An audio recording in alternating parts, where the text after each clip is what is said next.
Thank you for choosing to watch our video today on how to cope with an eating disorder at Christmas.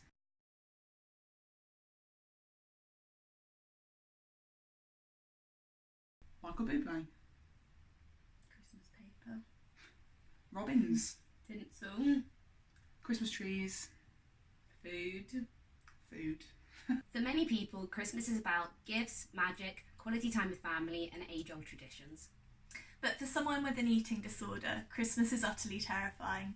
It invokes pure fear over what, when, and with who they may have to eat. I was obviously looking forward to the build-up to Christmas, but thinking about how I was going to deal with it with my eating disorder, my family, my friends around me, was a real struggle, and I wasn't looking forward to it at all. Christmas is based a lot on surprise and freeform, and whilst this spontaneity is a lot of fun for most people, for someone with an eating disorder, this can make times even worse. And it's a time where we should supposedly be at our happiest, can actually be one of the darkest moments for someone with an eating disorder. It can take these darkest times for us to realise how amazing some of our brightest moments are. So today we're going to do a short video just to explain to you guys how you can make the Christmas period a little less intimidating. It's obviously not going to work with everybody, but it's some experiences from us guys and something that we think can really help you. And if you are suffering this Christmas, then don't forget to seek help from your GP and your loved ones.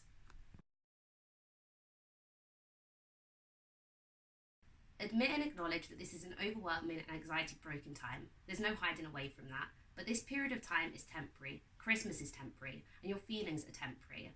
Admitting and acknowledging this is the first very important step in managing your emotions, emotions that will pass. Having a list of resources that you can dip into when you're feeling a bit more stressed is a really good way of preparing for the lows that recovery might bring, especially around the holiday season. You can create these when you're feeling good and have a think about which coping mechanisms might work for you. The same things aren't going to work for everyone, so you might have to try out a few different things to find the right one for you. But once you do, hold on to it and make sure you have all the materials you might need for it, such as colouring books or pencils, so that when you're having one of these low moments, you can pull out that list and try some of your coping mechanisms. Some examples could be playing with a pet, mindfulness colouring, or going for a nice walk into the fresh air with your family. If you have people around you who are supportive and loving and you feel safe with them, then speak up.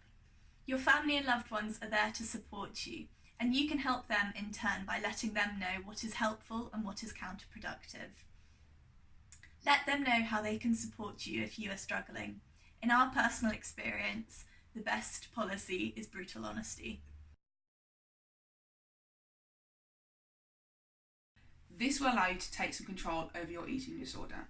Christmas can be a really vulnerable time, so avoiding spontaneity and certain situations that you might feel uncomfortable in is the best thing to do. You need to create a plan A, B, C, and even create a plan Z if you need to. You could perhaps even do a mock Christmas dinner with your family if they're up for it. This will allow you to create suitable portion sizes for yourself to ensure that you can have the best day on Christmas Day. One mistake is not the end of the world. And isolated incidents occur. So if you do slip up, or you don't manage to stick to your meal plan, or you need to take a bit of time to yourself to just get away from all the busyness, then don't let that ruin your day. Acknowledge the event, but don't dwell on it. Use it as a learning curve to move your recovery forward. We are only humans, so we all slip up sometimes. Christmas can often mean seeing people that you haven't seen in a long time and eating in front of more people than you would ever normally attempt. Having someone to help support you through the meal as a designated safe person can be something that's really helpful. They can be someone that's organised beforehand to help you with serving the food and knowing what you like and what you don't like.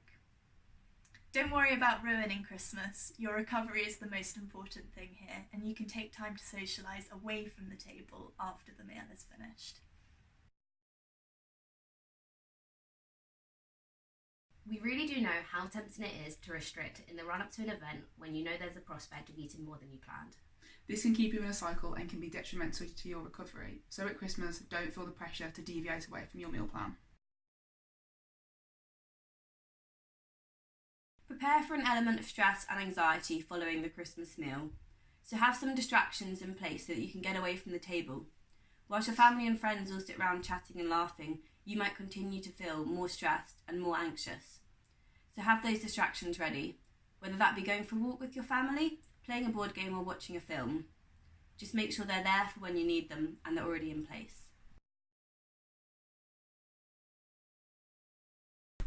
Recovery is exhausting, Christmas is exhausting, and you may need to take yourself out of the situation to give yourself a little bit of a recharge. There's absolutely nothing wrong with this. If you need to take yourself away from your family, go to your room, maybe just watch a film or something on your own. I mean, who doesn't want to miss the Gavin and Stacey Christmas special?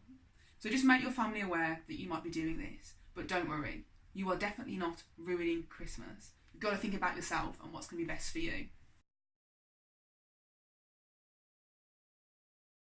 If you can't find help anywhere else, remember that the Beat Helpline is always open on Christmas Day. It's open from the 24th of December to the 1st of January from 4 till 8 p.m.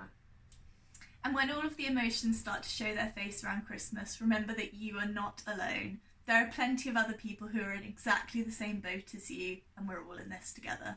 The key thing to remember is that you don't owe anybody anything. And your fears and bravery are genuine and valid, and you don't need to explain yourself to anyone. Self-care, your recovery and yourself are the most important things. Thanks for watching, and go and watch our other video on how family and friends can help at Christmas.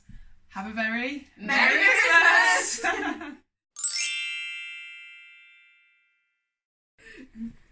Go.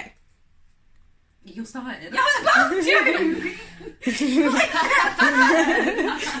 I was just taking a moment. Okay. Be an age-old traditions. Tradition? It's quite a mouthful. Tradition. Feliz Navidad. Who wouldn't have so many dictionaries? Because I'm taking Happy.